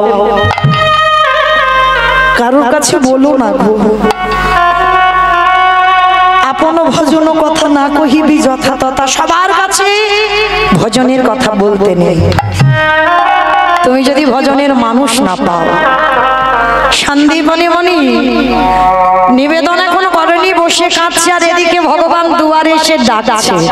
মনে মনে চিন্তা করছে, তাই তো এমন হৃদয় জুড়ানো ডাক, এমন কণ্ঠ সত্য কোনোদিন আমি শুনিনি। যেই না ওই পারসটা রেখে দরজায় এসেছে, এসে দেখে না চারজন বৈষ্ণব দাঁড়িয়ে আছে। আমার ধরে ধরতে পারলো না, চিনতে পারলো না। অত সোজা নয়, ভগবান তোমায় ধরা দেবে অত সহজ। হয়তো ভগবান সর্বদাই তোমার কাছে আছে, তুমি চিনতে পারো না, তুমি ধরতে পারো না। আর মনে রাখবে মা, ভগবান সব সময়, বেশিরভাগ সময় এমন বেশ ধরে আসবে যাকে দেখলে তুমি ঘৃণা বোধ করবে। আচ্ছা বলো তো মা, আগে অতিথি সেবা না আগে ভগবান সেবা? অতিথি জানি সবাই, মানি কত? দুপুরবেলা খেতে বসেছো, কোনো ভিক্ষুক এসে বললো মা কদিন ভালো করে খাওয়া হয়। বাড়ির সবার খাওয়া হয়েছে, তোমার মতো ভাত ডাল পড়ে আছে। কোনো ভিক্ষুক যদি এসে বলে মা দুটো খেতে দিবি, বলো তো দেখি, না খেয়ে কি তাকে খেতে দেবেন? এমন মানুষ জগতে খুব দুর্লভ। বেশিরভাগ মায়েরা বলে ওঠে, আমার হাত জোড়া তুমি অন্য বাড়ি দেখো। একেবারে খাবার টাইমে তোমার আসতে হলো, এখন দিতে পারবো না, তুমি অন্য বাড়ি যাও, যাবার সময় দুটি চাল ডাল নিয়ে যেও, এখন আমি খেতে বসেছি। চরণ ধরে নিবেদন না, অনেক সৌভাগ্যের ফলে তবে তোমার দুপুর বেলা খাওয়ার সময় অতিথি আসে। যদি একটা দিন নাই বা আপনার খাওয়া হলো, আগে অতিথি আপ্যায়ন করবে। ভালো তো যায় না ভগবান কখন কোন রূপে তোমার দরজায় আসে। আর ভগবান যদি একবার অতিথি হয়ে তোমার দুয়ারে এসে বহির্মুখ হয়, কোটি কোটি জনমের ভজন সাধন সব তার পিছনে চলে। কোটি কোটি জনম ধরে যে সৌভাগ্য অর্জন করেছো, সেই একজন অতিথির পিছনে চলে যাবে। ওই জন্য সবার আগে মা অতিথি সেবা করতে হবে। অতিথি কাকে বলে? যার তিথির ঠিক নেই, সে দিনক্ষণ দেখে আসবে না। সে তোমাকে ফোনে নিমন্ত্রণ পেয়েছে তবে আসবে, ফোন করে আসবে না। অতিথি তাকেই বলে যার কোনো তিথি জ্ঞান থাকে না। তো আজকে চেষ্টা করবেন মা, দুয়ারে কেউ এলে সবার আগে একটু বসবার জায়গা দিয়ে সবার আগে একটু পিপাসার জল তাকে দেবেন। তো আজকে সন্দীপনী মণি এসে দেখছে চারজন বৈষ্ণব, আর চারজন বৈষ্ণবের চরণ যুগল ধৌত করেছে। আর ভগবান কেমন ছলনাময় দেখো, কাঙালের মতো আঁচলটা পেতে বলছে, মণিবা কিছু খেতে দিতে পারবে আমার? 3 দিন হয়ে গেল গো, কিছু খেতে পাইনি। হায় রে, যার আছে ভগবান তার বাড়ি যায় না, আর যার কিছু নেই যে দিন আনে দিন খায়। ভিক্ষায় গেলে খাওয়া, আর ভিক্ষায় না গেলে খাওয়া হয় না। ভগবান তার ঘরে গেছে। মনে রেখো মা, ভগবান তো বড় লোকেদের হয় না গো। এ জগতে যার যত তালা বাড়ে তার তত জ্বালা বাড়ে। ভগবান তাদেরই হয় যারা জগতে দিনহীন পথের ভিখারি কাঙাল। ভগবান বলে এ জগতে কৃষ্ণ ভক্ত যারা হয়, যে করে আমার আশ তারে করি সর্বনাশ নয়। ভগবান জীবনে ভক্তের সর্বনাশ করে না। আমরা কীর্তনিয়ারা বলি ভুল, আর আপনারা শুনে যান ভুল। সর্বনাশ করে কোনদিন ভগবান? ভক্ত তো তার প্রাণ, ভক্ত তো তার জীবন, ভক্ত তো তার সব। ভক্ত যদি তার সব হয়, ভক্তের সর্বনাশ কোনদিন ভগবান করি? যে করে আমার আশ তারে করি সর্বনাশ। সর্বনাশ বানান আলাদা, সব নাশ বানান আলাদা। ভগবান কৃষ্ণ ভক্তের আগে সব নাশ করে। কি নাশের কথা বলল? আত্মীয় পরিজন বন্ধু বান্ধব, সব থেকে তুমি যাকে বেশি ভালোবাসতে, চিরজনমের মতো ভগবান প্রথমে তাকেই কেড়ে নেন।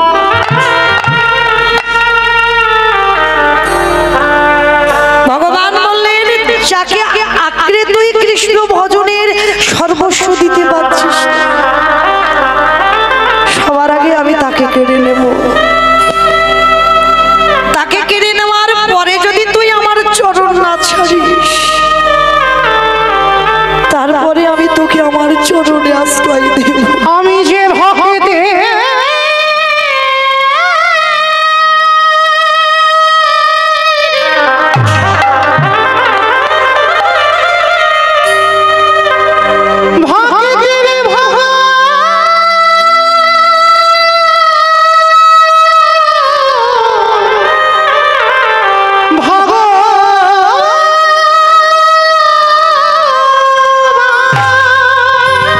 সবকিছু কেড়ে নেব তোর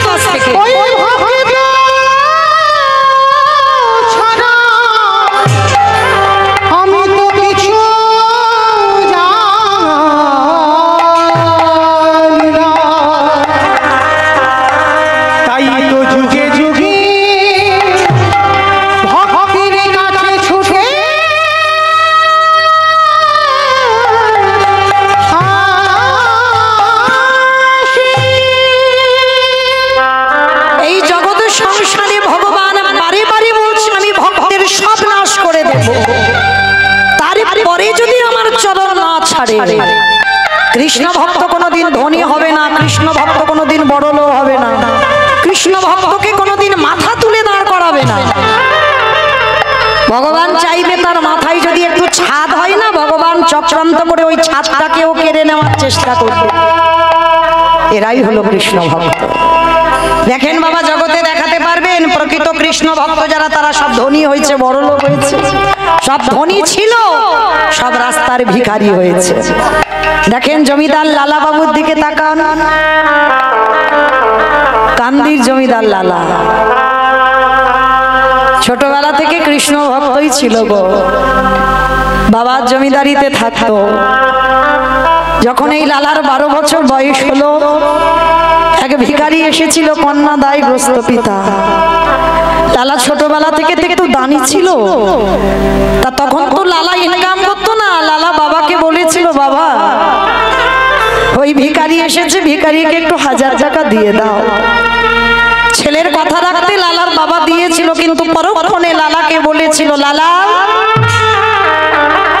যেদিন তুমি রোজগার করতে পারবে সেই দিন তুমি দান ছত্র খুলো, তার আগে নয়।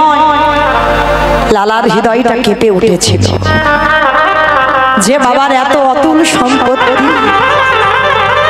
যে বাবার কোনো কিছু অভাব নেই, একটা ভিখারিকে 1000 টাকা দিতে বলেছি বলে আমাকে বলল যে রোজগার করে তবে দান করো। সেই 12 বছরের ছেলে সংসার ত্যাগ করে চলে গিয়েছিল বাবা বর্ধমানে, 20 টাকা বেতনে কাজ করত। একটা জমিদারের ছেলে হয়ে 20 টাকার বেতনে কাজ করে ওইখানে থাকতো।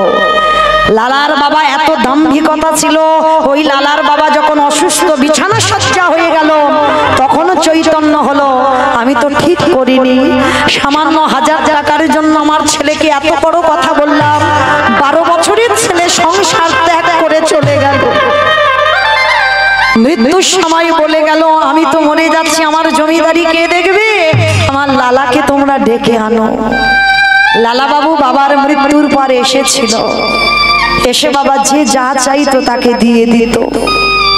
লালা এত দামি ছিল ছোটবেলা থেকে, কিন্তু বাবা কোনোদিন ভাবেনি যে কথাটা একটা ধোপার মেয়ে বলল, বাবুজি বেলা যে যায় বাসনায় আগুন দেবে না বাবুজি গো,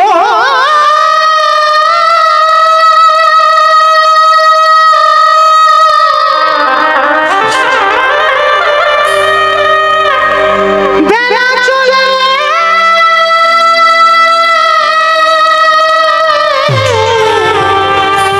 চলে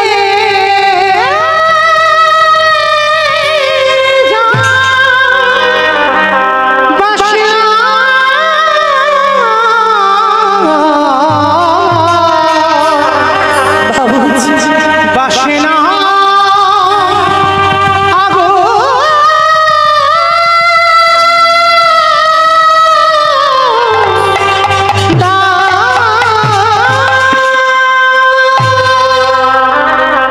লালা বাবুর বিবেকে যেন বলল, সত্যি তো আমার জীবনের বেলা চলে যায়, সত্যি তো আমার যাবার ডাক এসেছে। কে যেন বলল, লালা বিষয় বাসনায় আগুনে দিয়ে চলে যা লালা, তুই মধুর বৃন্দাবন থাকিস না। এই রাজ সুখে কৃষ্ণ ভজন হবে না, রাজ ঐশ্বর্যে কৃষ্ণ ভজন হবে। আমি কবে যাব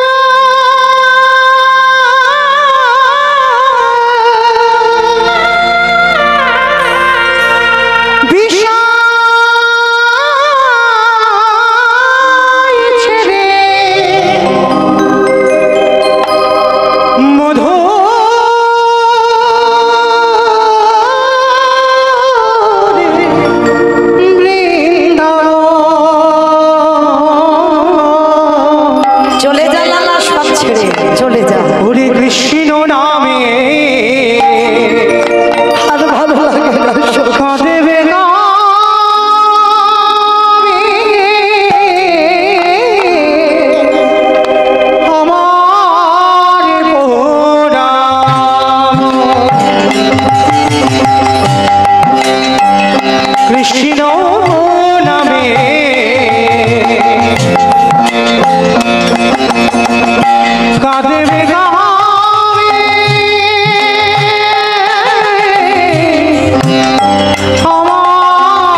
কিছু ত্যাগ করে লালা চলে গেল সংসার ধর্ম ত্যাগ করে।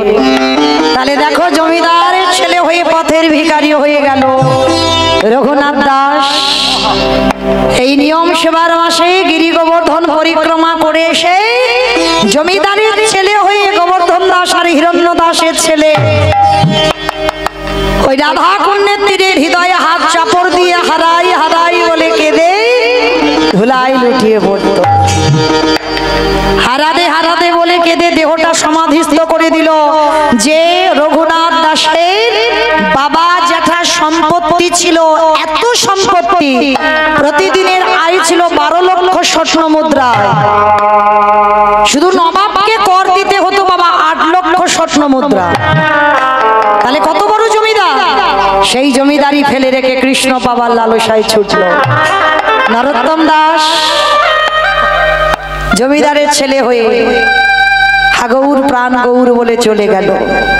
তাহলে দেখো এরা জমিদারি ত্যাগ করে পথের ভিখারি হলো, জগৎকে শিক্ষা দিল তুমি কৃষ্ণ চরণ আশ্রয় করলে কোনোদিন ধনী হবে না, পদে পদে তোমার বিপদ। আর মনে রেখো যার সংসারে যত বিপদ, যত কষ্ট, যত দুঃখ, যত জ্বালা, মনে রেখো কৃষ্ণ আছে বলে তোমার এত কষ্ট। আর যে সংসারে কৃষ্ণ নাই, সে সংসারে কোনো জ্বালা নাই, যন্ত্রণা নাই, সুখের রাজ্যে বাস করে। আর যার যত দুঃখ বেশি, তার সাথে কৃষ্ণ আছে বলে এত দুঃখ। তো আজকে সেই সন্দীপনী মনে যার কিছু নেই, ভিক্ষাই সম্বল, তার বাড়িতে গিয়ে দাঁড়িয়েছে। যেই না আঁচলটা পেতেছে, সন্দীপনী মনি বলছে বেশ আপনারা 4 জন বসে, আমি দেখছি কি ব্যবস্থা করা যায়। তা সকালবেলা ভিক্ষা করে মা চাল ডাল হাঁড়িতে আছে, জানে 4 জন তো ওইটুকু রান্না করলে হয়ে যাবে।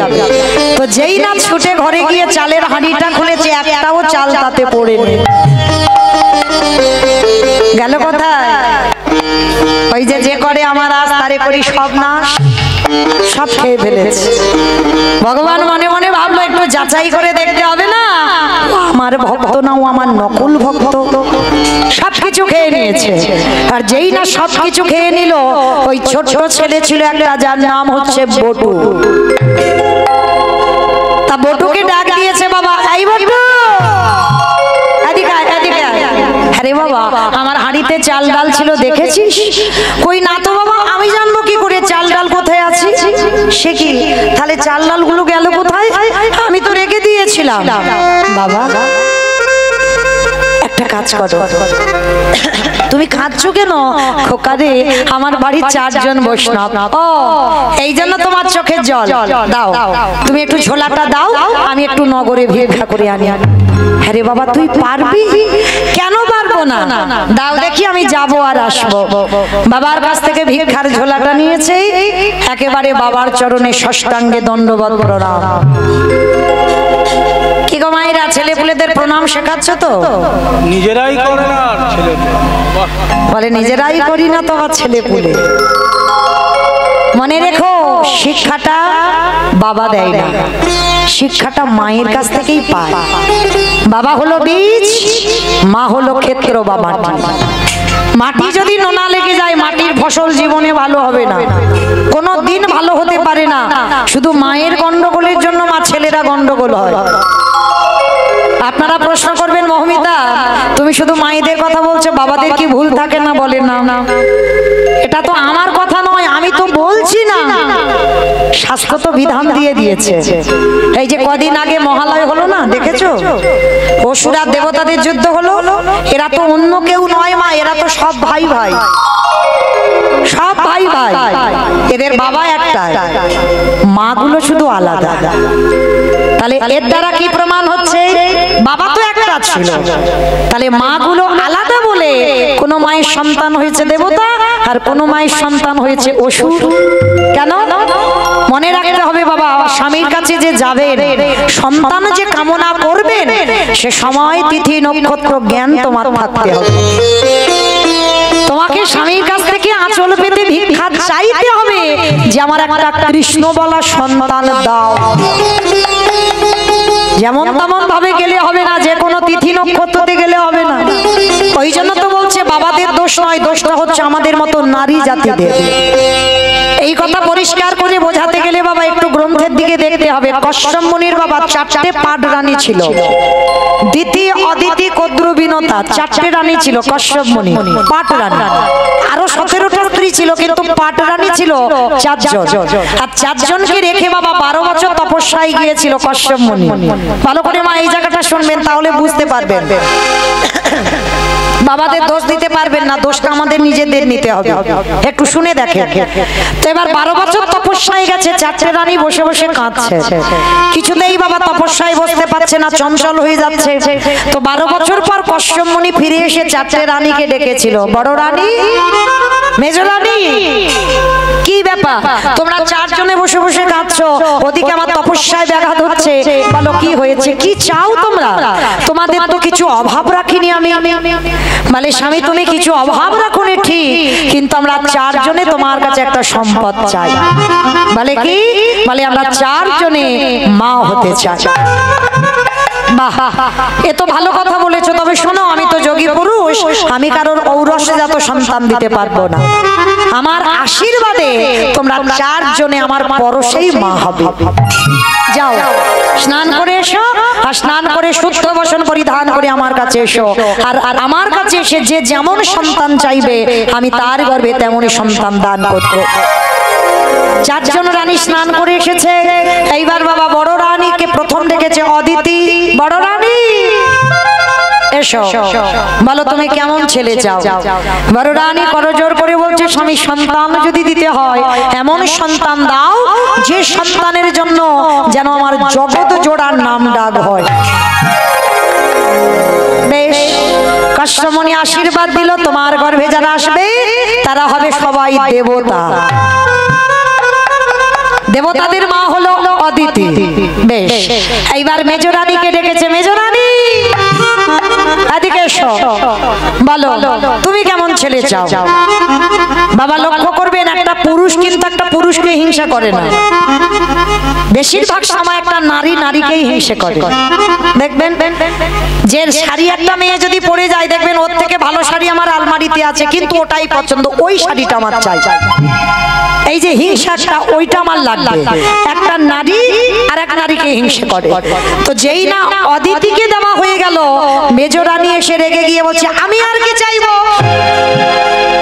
তুমি তো মাথাটা বড়দিদিকে দিয়ে দিলে, আমার ভাগে আর ভালো কিছু আছে? আরে বাবা তুমি রেগে যাচ্ছ কেন মেজ রানী? বলো না তুমি কেমন সন্তান চাও। ঠিক আছে, যদি দিতে হয় আমার গর্ভে এমন সন্তান দাও যেন ওই বড়দিদির সন্তানের থেকে আমার সন্তানরা দ্বিগুণ শক্তিশালী হয়। যেই না কথাটা বলেছে, সঙ্গে সঙ্গে কশ্যপ মুনি হেসে বলে উঠলেন, বাহ দেখো মেজ রানী, এক নারীর হিংসায় জর্জরিত হয়ে তুমি সন্তান চাইছো, তোমার ছেলেরা বড়দিদির ছেলের থেকে আরো শক্তিশালী।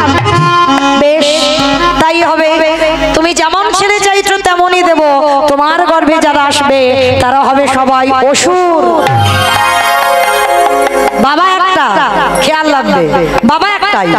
তাহলে একজন রানী পেল দেবতা, একজন রানী পেল অসুর। এইবার 3 নম্বরের রানীটা তো সে পুড়ে যাচ্ছে, রাগে জ্বলছে। কারণ বড়দিদি মেজ দিদি নিয়ে নিল, সেজো জনে রেগে তো আগুনের মতো জ্বলছে। স্বামী ডাক দিয়েছে, কশ্যপ, ও সেজো রানী বলো তুমি কেমন সন্তান চাও? সে তো রেগে লাল হয়ে মাথার কেশ এলিয়ে দিয়েছে, পরনের বসন লুটিয়ে দিয়েছে, এলু থেলু বেশ রাগান্বিত হয়ে বলছে, আমি আর কি চাইবো? তুমি তো বড়দিদি মেজ দিদিকে দিয়ে দিলে, ভালো ভালো, আমার ভাগে আর কিছু আছে? আরে বাবা তুমি অত রেগে যাচ্ছ কেন? চেয়ে তো দেখো। ঠিক আছে, তাহলে দিতে যদি হয় আমার গর্ভে এমন সন্তান দেবে, আমার সন্তানকে দেখে শুধু বড়দিদির ছেলে নয়, মেজ দিদির ছেলে নয়, আমার সন্তানকে দেখে গোটা পৃথিবীর মানুষ যেন ভয়ে থরথর করে কাঁপে। চমকে উঠল কশ্যপ। সেজো রানী, তুমি এক নারীর হিংসায় জর্জরিত হয়ে তুমি আমার কাছে সন্তান চাইলে, তোমার ছেলেকে দেখে সবাই ভয় পাবে। হ্যাঁ, আমার ওই রকম ছেলে লাগবে। বেশ, তাহলে আশীর্বাদ দিলাম তোমার গর্ভে যারা আসবে তারা সবাই হবে এক একটা সর্প। কদ্রুর গর্ভে বাবা জগতে যত রকমের সাপ, সাপেদের মা হলো কদ্রু মা। তাহলে দেখেন মা, লক্ষ্য করে নারী কিন্তু সব, দেখতে নারী হলে হবে না, সবার চরিত্র ব্যবহার আলাদা। দেখেন এতেই প্রমাণিত হচ্ছে বাবা একটাই, তাহলে তিনজনের তিন রকমের সন্তান চাইল। এইবার ছোট রানীটা সবার পিছনে দাঁড়িয়ে আছে, আর ওই রানীটা খুব আদরে, ছোট তো, কি জানো না, বিনতা। আদর করে ডাক দিয়েছে, অভিনয় এদিকে এসো। এ কি তোমার চোখে জল কেন? ও বুঝতে পেরেছি, বড় দিদি, মেজ দিদি, শেষ দিদি চেয়ে নিল তোমার ভাগে আর কিছু নেই, ওই জন্য কাঁদছো তো? না স্বামী, আমি ওই জন্য কাঁদছি না। তাহলে তুমি কাঁদছো কেন? তুমি কেমন ছেলে চাও? স্বামী, আমি যেমন ছেলে চাইবো তুমি দেবে। চরিত্র দেখেন, সব নারী তফাৎ কত। আমি ওই বড় দিদি মেজ দিদিকে দিলাম আর তোমাকে দেব না? বলো তুমি কেমন ছেলে চাও? ছোট রানী বলছে ওই রকম করে বললে হবে না, আমার কেশ স্পর্শ করে প্রতিজ্ঞা করো, আমি যেমন সন্তান চাইবো তুমি আমায় তেমন সন্তানে দেবে। কশ্যপমণি বলছে, আরে বাবা, প্রতিজ্ঞা করার কি আছে, আমি দেব বললাম তো না, আমি যেমন ছেলে চাইবো তোমাকে তেমন ছেলে দিতে হবে। বেশ, কশ্যপমণি ত্রিসত্য অঙ্গীকারে আবদ্ধ হলো। এইবারে বিনতা কেঁদে বলল, স্বামী গো, সন্তানে যদি দিতে হয় বড় দিদির মতো নয়, মেজ দিদির মতো নয়, শেষ দিদির মতো নয়, ওমা এর থেকে আরো ভালো ছেলে চাই। বেশ, বলো তুমি কেমন ছেলে চাও? আমায় বেশি বেশি সন্তান লাগবে না, তুমি আমার গর্ভে একটা সন্তান দিও। কি গো মা, সন্তান বেশি দরকার নেই, 10-এর যেন একজন হয়, একটা ছেলের জন্ম দাও, সে যেন 10 জনের একজন হয়ে দাঁড়ায়। সমাজে প্রত্যেকটা মানুষ যেন বলে এ সন্তানের মতো সন্তান জন্ম দিয়েছে। তাহলে 10টার দরকার নেই। আজকের বিনতা মা কেঁদে বলেছিল, বড় দিদি মেজ দিদির মতো আমার অত লাগবে না, আমার গর্ভে একটাই সন্তান দাও। স্বামী, তোমার চরণে জানাইয়ে লাগলাম, যে সন্তান তুমি আমার গর্ভে দেবে সে যেন কৃষ্ণ বলে বলে দিতে পারে। তাই গৌর প্রেমানন্দে হরি হরি হরি।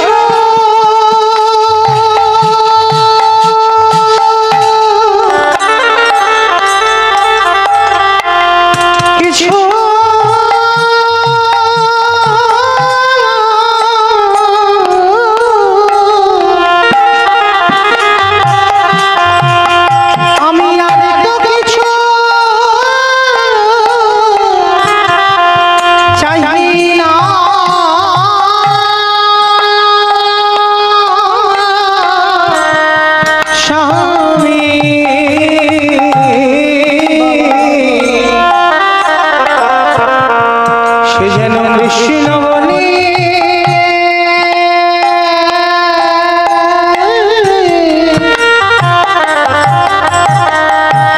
কৃষ্ণ বলে কাঁদিতে পারে। ওগো স্বামী গো, ও স্বামী গো, যেদিন আমার নিদানের সময় হবে, নিদানের সময় হবে, যেদিন আমার 4 জনা মাসের দোলায় যাবে,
স্বামী হয়ে তোমার মাথায় হাত দিয়ে আশীর্বাদ করলাম, তুমি বেশি নয়, তুমি দুটো সন্তানের জননী হবে। একটা হবে সূর্য বাহন অরুণ পাখি, আরে একটা হবে যার নাম হবে গরুড় পাখি। শুধু কৃষ্ণ নামে জিহ্বাতে বলবে না, আমি তোমার স্বামী হয়ে আশীর্বাদ দিলাম, তুমি এমন ছেলের জননী হবে সে ভগবানকে কাঁধে নিয়ে বেড়াবে। ও কই তাই গৌর হরিব।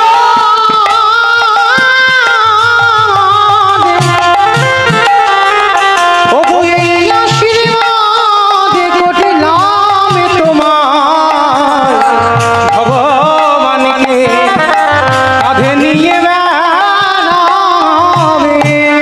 আর যদি কাউকে কাঁধে নেওয়া যায় বাবা, তার চরণখানা পড়বে কোথায়? গরুর পাখি সারা জীবন যতদিন বাজলো বিষ্ণু চরণ বুকে ধরলো। সেদিন বিনতা কেঁদে বলেছিল, স্বামী গো, তোমার মতো স্বামী যেন জনমে জনমে পাই, তুমি যে আমার গর্ভে কৃষ্ণবালা পাখি দিয়েছো। তাহলে এইটুকু শুনে মা কি বুঝলাম? গন্ডগোল কাদের? বাবাদের না, গন্ডগোল আমাদের মতো নারীদের। আমরা চাইতে জানি না। তাহলে স্বামীর সঙ্গ যে করতে যাব, স্বামীর কাছে তো চাইতে হবে আমার কৃষ্ণ বলা সন্তান দাও। ওই দুজনে যদি নয়ন জলে ভেসে ভগবানের চরণ আশ্রয় করে যদি একটা পুত্র সন্তানের জন্ম দাও, সে সন্তান কোনোদিন অসৎ পথে যাবে না, সে সন্তান কৃষ্ণ বলা সন্তান হবে, হবে, হবে। নিতাই গৌর প্রেমানন্দে। হরি বল হরি বল। আমা কোথায় ছিলাম যেন? কোচিং সেন্টারে। ওই দেখো নাকি কোচিং সেন্টারে ছিল। লীলাই কোথায় ছিল? ছোট্ট ছেলেটা বাবাকে বলল, বাবা, বাবার চরণে দণ্ডবত প্রণাম করে ভিক্ষার ঝোলাটা নিল। কি মা মনে পড়ছে? চলেন, যেখানে ছিলাম আবার সেখানে চলে এলাম। এটাই তো নিয়ম বাবা, তথ্য যেখানে যাই না কেন আবার ঘুরে ফিরে ফিরতে হবে। তাহলে চলো আবার এখান থেকে যাই।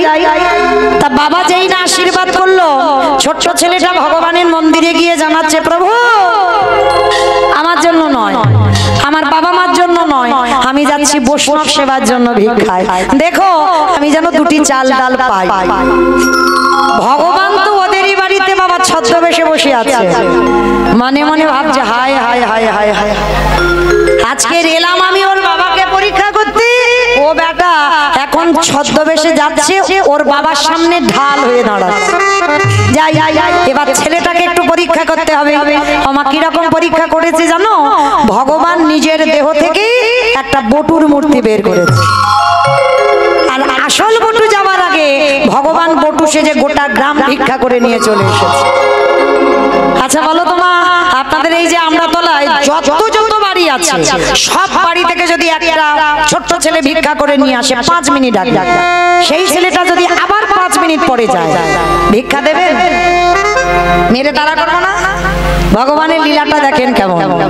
এবার আসল বটু তো জানে না যে ভগবান ভিক্ষা করে নিয়ে চলে এসেছে, এইবার আসল বটু যাচ্ছে কৃষ্ণ ছাড়া কে যাচ্ছে আমার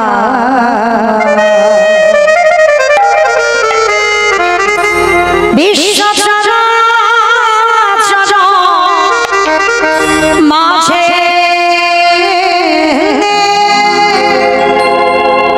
বিশ্ব কৃষ্ণ ছাড়া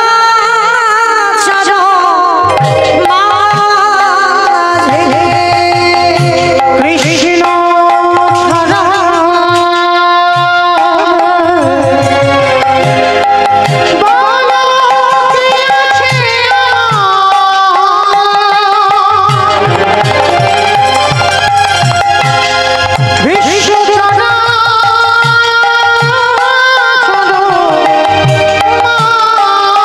কে আছে বিশ্ব ছাড়া বিশ্ব ছাড়া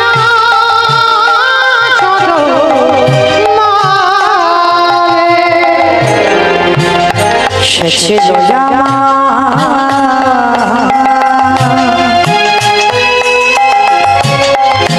দুঃখ সুখের বন্ধু সে হলো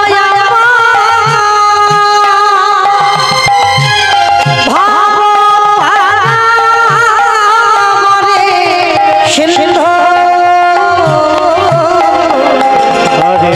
ছিল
যেই না ছোট্ট ছেলেটা ব্রজমাদের ঘরে গেল, সমস্ত ব্রজমায়েরা বেরিয়ে এসে বলে না সকালবেলা তোর বাবাকে ভিক্ষা দিয়েছি, তুই 5 মিনিট আগে ভিক্ষা করে নিয়ে গেলি, আবার আবার তোর বাবা তোকে পাঠিয়েছে। দেখাচ্ছি মজা তোকে, দাঁড়া দেখাচ্ছি। সবাই মিলে বেতের বাড়ি নিয়ে 5 বছরের বটুকে বেতের আঘাত দূর হয়ে যা, বেরিয়ে যা। কৃষ্ণ